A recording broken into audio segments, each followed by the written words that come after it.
How's it going, everyone? Javita here with a super quick video to basically explore some questions that come up almost every single hunt, and I finally decided to go ahead and test out these questions to kind of give a definitive answer once and for all, or at least until they patch it to something different, which could be tomorrow.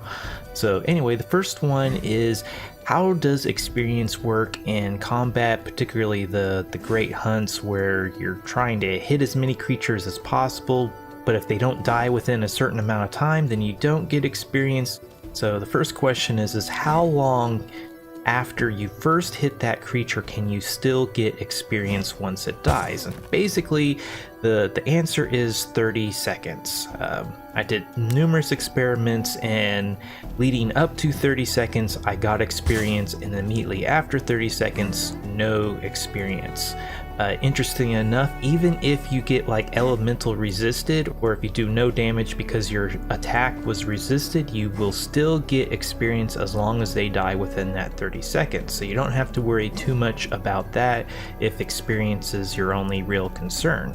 So basically how I tested this, just to be transparent, is that I recorded some experiments, reviewed the footage, and found the first frame that had any evidence that the creature was hit, and then found the first frame that had any evidence that the creature had died.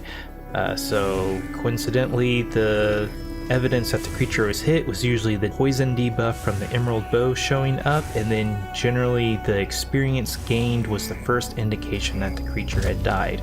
The next question that often comes up is basically a looting question. How long do dead bodies hang around? How long do items laying on the ground lay around? And what is kind of the best method for ensuring you get the maximum amount of loot? And so basically it's exactly 3 minutes for corpses and exactly 5 minutes for items.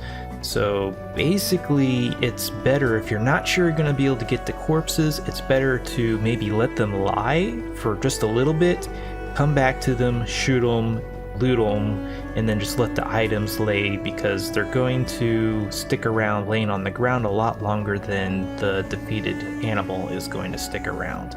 So you could just go ahead and loot everything as immediately when you kill it, or you could let it lay for a little bit and then hit it later, just to get, because you could theoretically stretch it out to a maximum of 8 minutes if you were just somehow perfect at shooting the corpse just before it disappeared, and then picking up the items just before those disappeared. So that's kind of those two questions answered.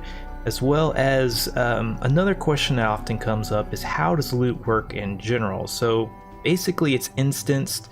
So I can loot all my creatures that have been defeated around me and get my loot, but then every other player in the area can also do the exact same thing. So players cannot interfere with each other looting unless they're just standing right on top of the corpse, and then it might be a little bit hard for you to actually be able to hit the corpse, but they can't take the items away from you, so you don't have to worry about stealing anybody else's loot. So that is very nice.